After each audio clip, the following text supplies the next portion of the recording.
অনেকেই মনে করে যে আরে এ তো বিদেশে আছে, এর তো অনেক আরাম। ভাই, আপনারা ভুল ভাবতেছেন। বিদেশে মানে কি বলবো, বাজার ঘাট, রান্না বাড়া, কারেন্ট বিল, তারপর ঘর গুছানো, রান্না করে সেই হাঁড়ি পাতিল ধোয়া থেকে শুরু করে সব কিছু একটা মানুষের নিজের করতে হয়। যে স্টুডেন্ট, তার তো আবার পড়াশোনা করো, ৮-৯ ঘন্টা চাকরি করো, আইসা আবার রান্না করো, আবার খাও, আবার সেগুলো ধোও, আবার সকালে কি খাবা সেটা চিন্তা করো, রাতে কি খাবো সেটা চিন্তা করো। ব্যাপক হ্যাসেল। বাংলাদেশে তো আপনি কাউরে বললেন যে এই আমার ১ কেজি বেগুন আইনা দাও, আপনারা কেউ বেগুন আইনা দিবে, হেল্প করবে। বাট এখানে নো হেল্পিং হ্যান্ড, ১০ টাকা দিয়েও কাউরে পাবেন না। তো যাই হোক, আজকে হচ্ছে কিছু গ্রোসারি করতে চলে আসছি, অল্প কিছু গ্রোসারি করা লাগতো। ইউকেতে প্রায় সবসময় বৃষ্টি থাকে, এই বৃষ্টি রোদ তো দেখাই যায় না। সো বৃষ্টি থাকলেও কিছু করার নাই, বের হতে হবে। পেট শান্তি তো দুনিয়া শান্তি। তো আমি বেগুন দেখতেছিলাম এখানে। ইন্টারেস্টিং বিষয় হচ্ছে আমরা দেশে বেগুন কেজি আকারে কিনি, আর এখানে দেখেন পিস আকারে, একটা দুইটা যার যা মন চায় সে নিয়ে যায় আর কি। আর এগুলো এখানকার বেগুনগুলো তো দেখলেনি, এরকম মোটা মোটা হয়। বাট এশিয়ান শপে গেলে আরও কিছু ভ্যারাইটিস পাওয়া যায় আর কি। তো জীবিকার তাগিদে আমি এক সময় বাংলাদেশে একটা সুপার শপে জব করতাম।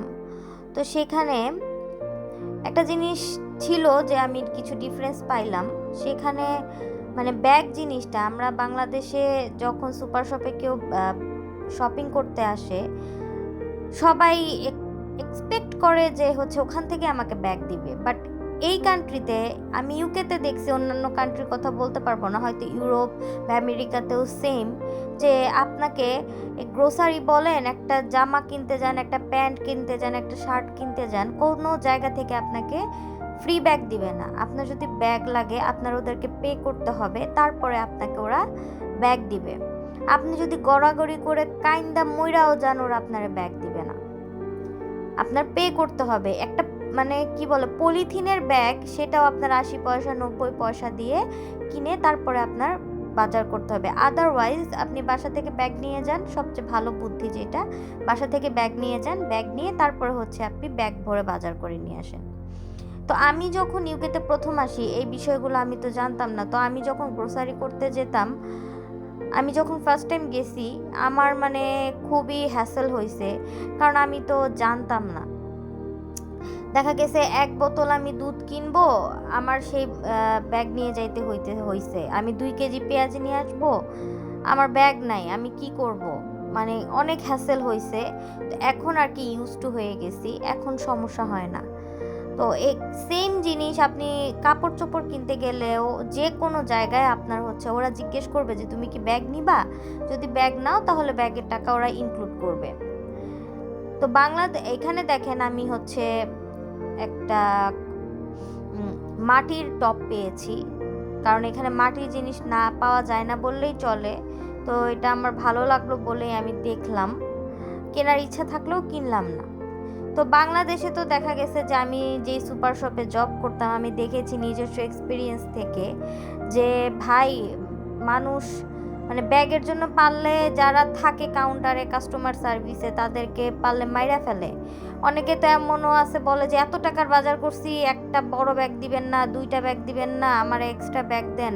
আবার অনেকে আছে যে একটা বডি স্প্রে কিনছে ছোট্ট, বা ১ কেজি আলু কিনছে, আলু কিনা একটা বড় ব্যাগ চাইতেছে, জাস্ট বিকজ সে আবার বাইরে কাঁচা বাজার করবে, সে বাসা থেকে ব্যাগ আনতে ভুলে গেছে, বাজারের ব্যাগ, তাই সে এই সুপার শপ থেকে ব্যাগ নিয়ে যাবে। মানে সে এক্সপেক্ট করে এটা যে এখানে গেলে আমি চাইলে আমার একটা বড় ব্যাগ দেবে। কিন্তু এটা তো ঠিক না, সবার বিজনেসেরই লাভ এবং লস দুইটাই আছে। এইসব কান্ট্রিতে এরা মানায় নিতেছে কিভাবে? তাহলে আমরা কেন পারি না? তো তারা মানে এমন বিহেভিয়ার করতো, মানে মনে হইতো যে মাইরা ফেলবে, যারা মানে এই কাজের সাথে জড়িত তাদেরকে পারলে এরা মানে অপমান করে মেরে ফেলে, এটা তাদের অধিকার। এরকম একটা বিষয়। তো এখানে আমি কেকের সেকশনে আসছি। কেকের সেকশনে আমি দেখতেছিলাম এই যে এই স্ক্রিনটা, এখান থেকে হচ্ছে আমি যদি চাই আমি আমার ছবি প্রিন্ট করে নিতে পারবো। সেটা আমি কেকের ওপরে অনেকে দেখবেন যে হচ্ছে ছবি দিয়ে কেকটা ডেকোরেশন করে নিজস্ব ছবি দিয়ে। তো ওইটার এডিবল হবে আর কি, মানে ওই যেটা বের হবে ওইটা একটা পেপারের মতো হয়ে বের হবে এবং ওইটা হচ্ছে খাওয়া যাবে। তো আমি আসলে দেখতেছিলাম, কারণ আমাদের দেশে এগুলা খুবই এক্সপেন্সিভ এবং সহজে পাওয়া যায় না এবং অনলাইনে অর্ডার করতে হয়। আর এখানে দেখেন কত সহজলভ্য, সুপার শপে গেলেই আমি আমার ছবি সিলেক্ট করব, আমার ফোন থেকে সিলেক্ট সাইজ অনুযায়ী বের হয়ে আসবে।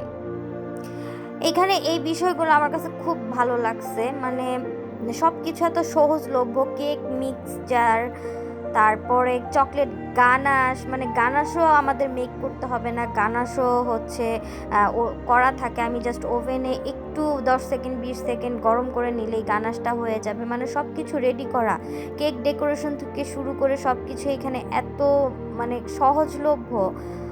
আমি আসলে দেখতেছিলাম, কারণ আমার এক ফ্রেন্ড আমাকে কিছুদিন পরে একটা কেক বানিয়ে দিতে বলছে ওর ছেলের জন্মদিনের কারণে। তো এই কারণে আমি দেখতেছিলাম, ইভেন আমরা তো কেক বিক্রি করি বাংলাদেশে কেজিতে অথবা পাউন্ডে, বাট ওরা বিক্রি করে হচ্ছে পিস আকারে। একটা কেকে সেখানে লেখা থাকে যে হচ্ছে এখানে কোনো ওয়েট নাই, সেখানে লেখা থাকে যে 14 জনকে সার্ভ করা যাবে, 32 জনকে সার্ভ করা যাবে, 8 জনকে সার্ভ করা যাবে, এরকম আর কি। তো আমি ব্রেডের সেকশনে চলে আসলাম, আমার আসলে ব্রেড নিতে হতো। তো এইখানে আমার হাতে যে জিনিসটা, এটাকে ওরা মফিন বলে। তো এটা দেখতে বার্গার বানের মতো, কিন্তু ওরা বলে মাফিন। তো আমরা মাফিন বলতে কিন্তু চিনি যে কাপ কেককে। তো আমি একবার আমার ফেসবুকে কাপ কেকের পোস্ট দিয়েছিলাম, সেখানে এক বেকার আপু, সেও কেক নিয়ে কাজ করে, আমাকে বলেছিল আপু ওটা কাপ কেক না, ওটাকে মাফিন বলে। তো দেখেন ভাই, এক এক দেশে এক এক জিনিস। এই দেশে এরা মাফিন বলে এরকম একটা ব্রেডের মতো জিনিসকে, যেটা কিনা বার্গারের পেটির মতো পেটি দিয়ে খায়। তো আমি কি ভুল বলছি? তো আমার গ্রোসারি শেষ, আমি বিল করতে চলে আসলাম। এখানে আপনি চাইলে নিজের বিল নিজেও করতে পারবেন অথবা কাউন্টারে গিয়েও করে ফেলতে পারবেন। আর এখানে আরেকটা বিষয় হচ্ছে, বাংলাদেশে লাইনে দাঁড়িয়ে থাকলে কেউ 5 মিনিটও দাঁড়িয়ে থাকতে চায় না, পারলে সামনের জন্য মেরে ফেলে। সামনে যদি কেউ প্রেগনেন্ট থাকে, ডিজেবল থাকে, ল্যাংড়া থাকুক, লুলা থাকুক, কিন্তু মানে তাদের দ্রুত করতে হবে। 5 মিনিট দেরি করলেই সিস্টেমে সমস্যা, হাবি জাবি গালি দিয়ে একখানে। বাট এইখানে সবাই এত ধৈর্য সহকারে দাঁড়ায় থাকে, পারলে সামনে যে থাকবে তারে জায়গা দিয়ে, যদি তার সমস্যা থাকে সামনের জন জায়গা ছেড়ে দিবে, বলবে যে তুমি আগে করো।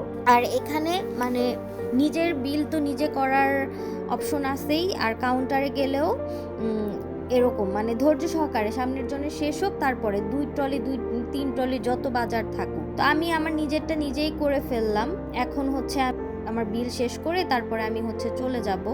আর এখানে কোনো সমস্যা হইলেও তেমন কোনো প্রবলেম না, কারণ হচ্ছে আমি নিজের বিল নিজে করতে গিয়ে যদি আমার কোনো প্রবলেম হয়, এখানে আশেপাশে ওদের মানে থাকে কাস্টমার সার্ভিসের লোক, তাদেরকে বললেই তারা এসে হ্যাপিলি হেল্প করে যে আচ্ছা তোমার এটা সমস্যা হয়েছে, ঠিক আছে আমি ঠিক করে দিচ্ছি, এরকম একটা বিষয়। তো আর যেহেতু বাজার কম ছিল, তাই আমি নিজের বিলটা নিজেই করে ফেলে এখন এই তো ব্যাগ ট্যাগ গুছিয়ে আমি হচ্ছে চলে যাব। আজকের মতো তাহলে বিদায় নিতে হচ্ছে। আমার জন্য সবাই অনেক অনেক দোয়া করবেন এবং সবাই ভালো থাকবেন, সুস্থ থাকবেন। টাটা।